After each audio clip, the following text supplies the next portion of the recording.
मृत्यु के बाद चेतना, पुनर्जन्म और नियर डेथ एक्सपीरियंस का सच पार्ट एक में हमने जाना कि मृत्यु के बाद क्या होता है। इस पर दार्शनिकों की राय अलग अलग है, लेकिन अब सवाल और गहरा हो जाता है। अगर मृत्यु के बाद कुछ नहीं होता तो इतने लोग मृत्यु के करीब जाकर एक जैसे अनुभव क्यों बताते हैं? रोशनी, शांति, शरीर से बाहर निकलने का एहसास, क्या यह सिर्फ दिमागत का भ्रम है या चेतना का कोई अगला चरण? नियर डेथ एक्सपीरियंस क्या है? नियर डेथ एक्सपीरियंस जब कोई व्यक्ति मृत्यु के बहुत करीब पहुंच जाता है और फिर वापस लौट आता है। ऐसे लोग बताते हैं उन्होंने अपने शरीर को ऊपर से देखा, एक सुरंग जैसी रोशनी महसूस की, अपार शांति और प्रेम का अनुभव किया। जीवन की पूरी फिल्म आंखों के सामने चली। यह अनुभव दुनिया की अलग अलग संस्कृतियों में हैरान करने वाली समानता रखते हैं। विज्ञान का दृष्टिकोण, विज्ञान कहता है एनडी दिमाग में ऑक्सीजन की कमी, रसायनों के स्राव और यादों के विस्फोट का परिणाम हो सकता है। कुछ वैज्ञानिक मानते हैं यह मस्तिष्क का अंतिम रक्षा तंत्र है, लेकिन समस्या यह है कई मामलों में जब दिमाग लगभग निष्क्रिय था तब भी अनुभव हुए। यह सवाल विज्ञान के लिए आज भी खुला है। बुद्ध और पुनर्जन्म, गौतम बुद्ध ने कहा कोई स्थायी आत्मा नहीं है, तो फिर पुनर्जन्म कैसे? बुद्ध के अनुसार जो पुनर्जन्म लेता है वह आत्मा नहीं, कर्मों की धारा है। जैसे एक दिए से दूसरा दिया जलता है, आग वही नहीं पर संबंध बना रहता है।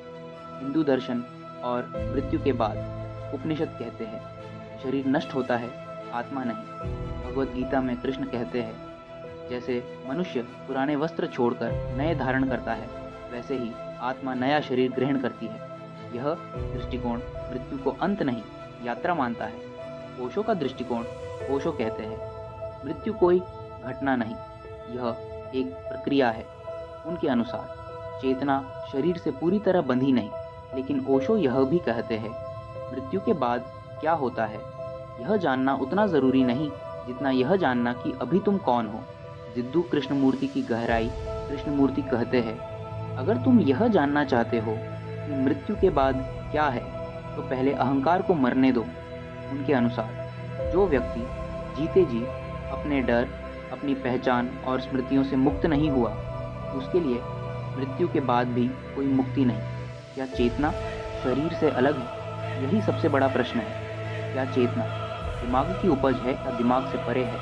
अगर चेतना सिर्फ दिमाग है तो मृत्यु के साथ सब समाप्त। अगर चेतना स्वतंत्र है तो मृत्यु केवल एक द्वार।